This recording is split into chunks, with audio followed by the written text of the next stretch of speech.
Today is Vice President of Population Health at Henry Ford Jackson Hospital, Dr. Courtland Keteyian. Welcome back to the show. Thank you.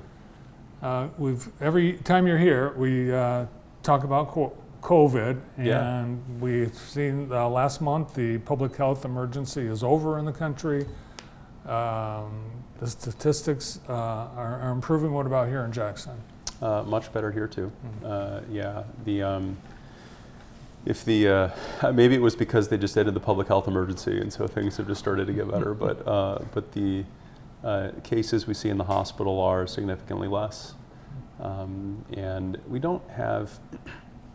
It's hard to kind of accurately track how much COVID activity is in the community from testing and test results, because I think people just sort of test in their homes or don't test at all, and so it's hard to tell. I think one of the best ways that we've been able to do it is through wastewater sampling. I've mentioned this, I think, before here, and they do this here locally, and you can see and compare to other communities actually. And we're at the lowest levels now in terms of sort of burden of genetic material from COVID in the wastewater in the city since like 2021. So this is the lowest we've seen in years. So that's very positive. And we kind of expect that actually going into the summer as people are outside more, and there's kind of like natural distancing, and so it's worked out really well. So it's apparently back in China, and significantly, but they aren't going to do any of the lockdown stuff. Yeah. So did we learn, is there something, how we responded to the pandemic that we would do differently? I think there's a lot of, and justifiably so, I think there's, people have the retrospectoscope out trying to understand, and there's some Monday morning quarterbacking that happens, and so there's good and bad, I think, analysis of what was done, and you know, I've read various, sort of perspectives or literature that says how the lockdowns were damaging, also how they've been harmful or how they were helpful, right? And I think that if we think back to the very beginning, the issue was really that we didn't have the infrastructure to hospitalize everybody that needed to be hospitalized if everybody had COVID all at the same time. So we called it flattening the curve, right? And the idea of flattening the curve was, as people got sick, we would have the resources to take care of them, which largely happened. I mean, there was, the field hospitals and things like that didn't really materialize. We were able to use kind of the existing hospital and acute care infrastructure we had and take care of people. So I think what China is now understanding and balancing is that there's clear economic impacts of that level of disruption in the economy. And so, what can you sort of tolerate, economically, and then the trade-off is people obviously getting sick. So the new strains, and this happens with each new strain. Right now, it's XBB is the most common strain, and we're now seeing. So this is of the Omicron family. So we've had Alpha, Delta, and so we moved on to Omicron, and Omicron is the most common strain now, and that's the one that's really the most prevalent. It's the XBB sort of subvariant is the one that we see the most. So with that, primarily being the dominant strain, early in the pandemic when the vaccines were first available, we had a variety of vaccines.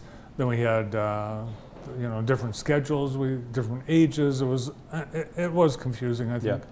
So going forward, the FDA and health officials, they've decided to simplify things, to hopefully get people to which is adopt. nice it was confusing for everybody. So not just I think patients, but for physicians trying to figure out, you have to look at a vaccine schedule every time you saw somebody to figure out what dose they were on. So the meeting you're referencing is this advisory group to the FDA for vaccines and related biological products, and they basically sort of telegraph in advance to manufacturers what the FDA is going to essentially approve, so that the manufacturers can then gear up, because it takes about 100 days to make vaccine.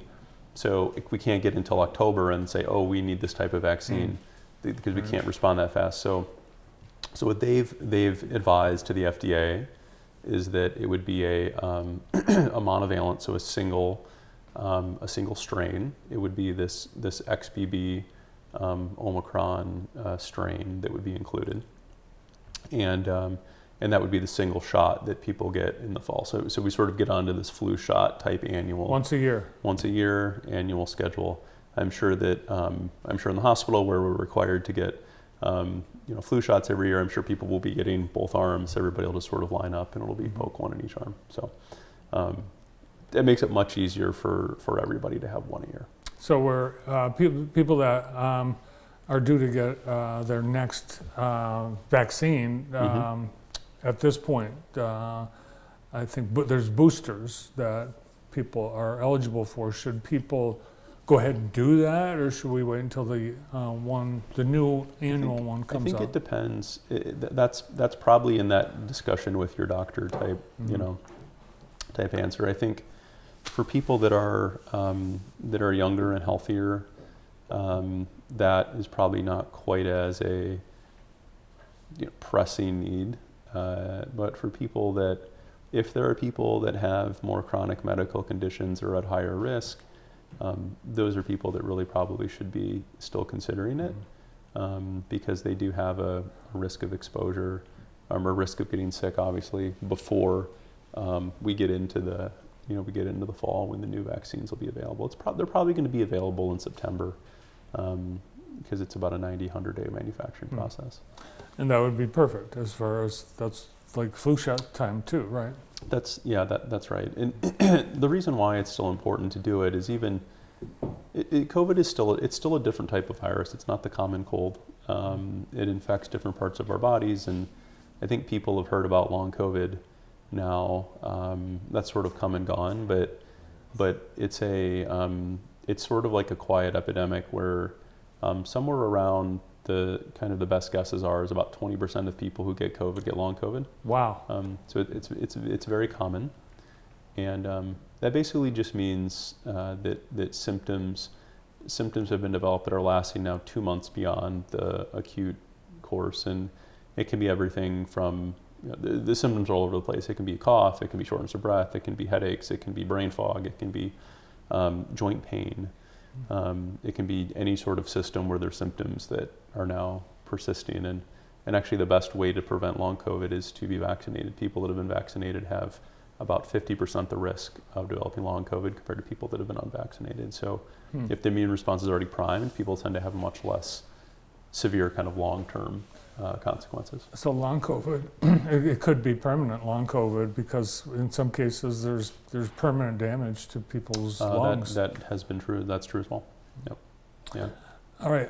One of the things that I've been reading about drug shortages, and I understand is there have been in some parts of the world or country shortage of chemotherapy drugs. There's some shortages or low supplies of diabetes drugs because people are using them off-label, Ozempic in particular, for weight loss. What's the situation of our community's supply? Yeah, it kind of depends on the drug. I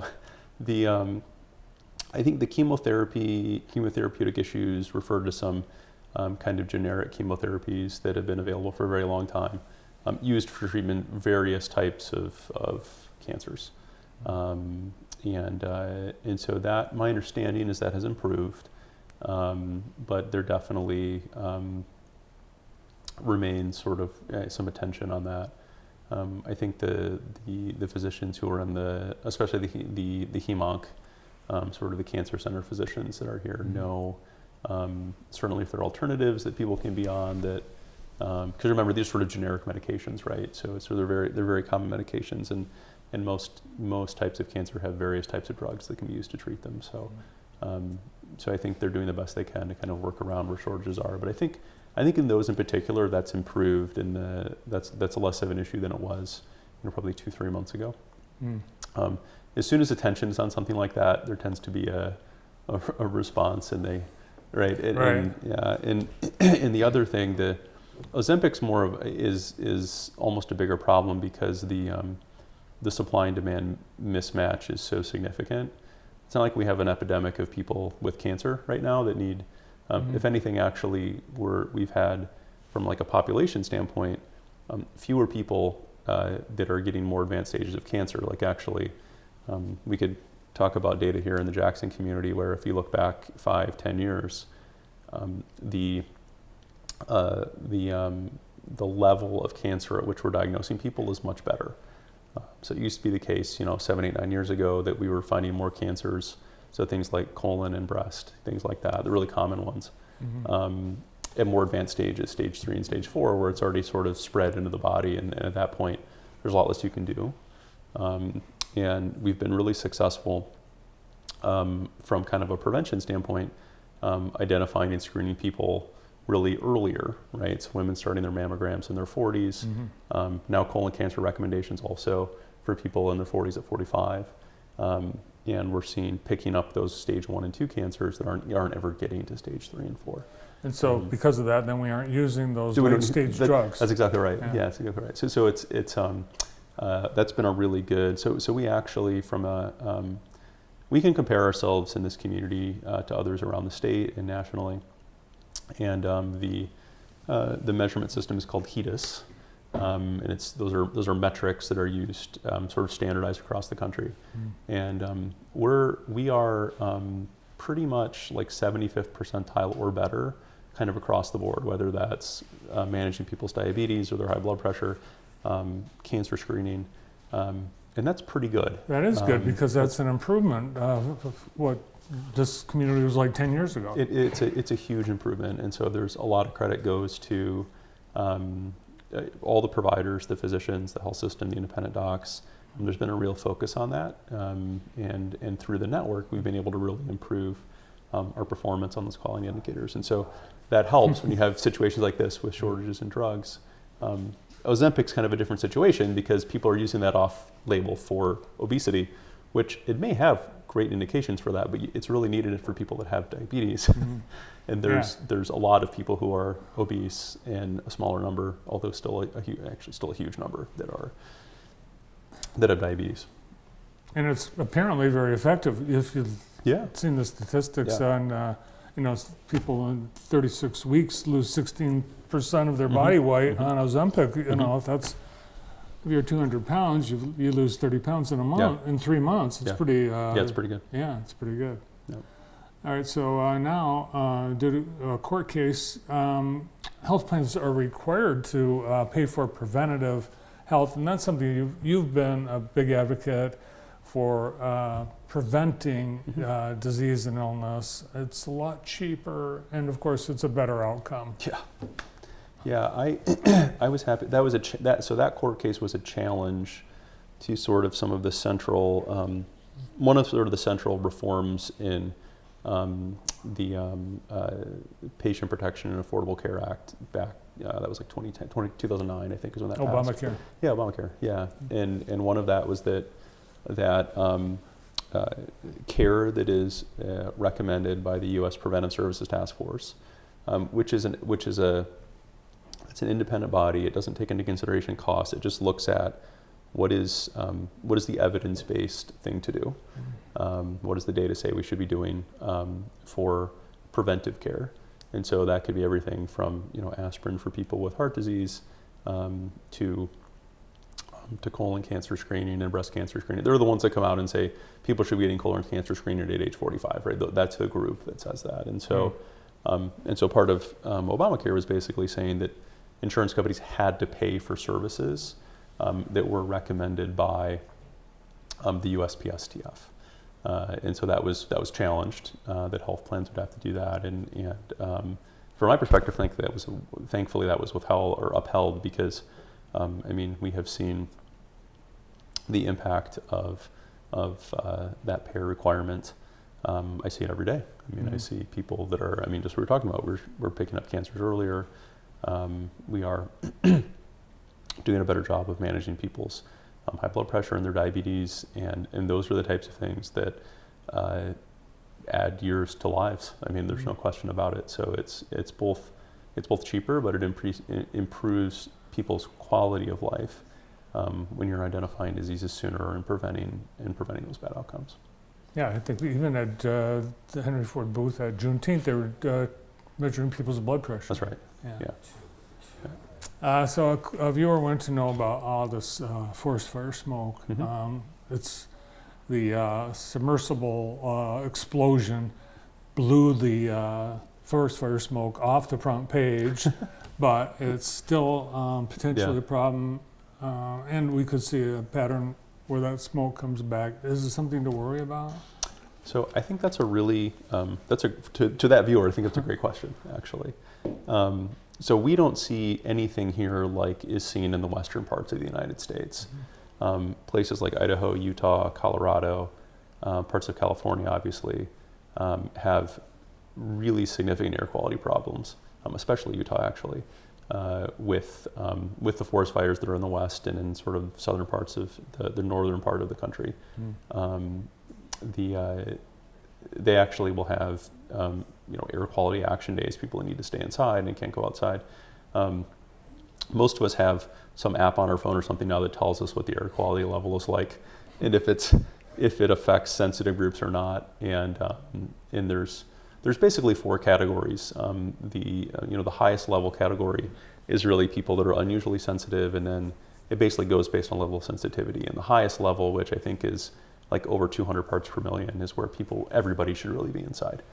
So what I would say is similar to to getting COVID vaccines, there are risk levels where people are at higher risk for bad outcomes. So people that have COPD or asthma or just other sort of lung problems, I think it is important to pay attention to what those ppms are, the parts per million of air pollutants, because they can be irritating for certain groups, more so than others that have normal lung function. So, and in the most extreme case, people need to stay inside. I don't think we've seen any of those types of days, as far as I can tell, in Michigan, where everybody should be indoors because air quality is that bad.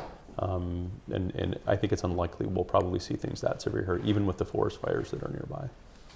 Yeah, so it's easy, it's non-controversial. Yes, yeah. Yeah, it doesn't cause autism. That's right. Also true. Yeah. Yep. So those kinds of things, when they're easy, and it's common sense. You can see, if you can smell and see the air, that's not good. Yeah, what I would also say is that most of those fires are caused by things people are doing. It's not, power lines exploding or lightning strikes. Somebody has a bonfire in their backyard that gets out of control and they start a forest fire. So I think that's an important message here too. I mean, it was raining today, but it's been very dry here through early part of the spring and summer. So people really need to be careful about where and how they're burning and doing that safely. All right. We appreciate all your great information and your time. Thanks for coming in today. Thank you. The Vice President of Population Health at Henry Ford Health, Henry Ford Jackson Hospital, Dr. Courtland Keteyian.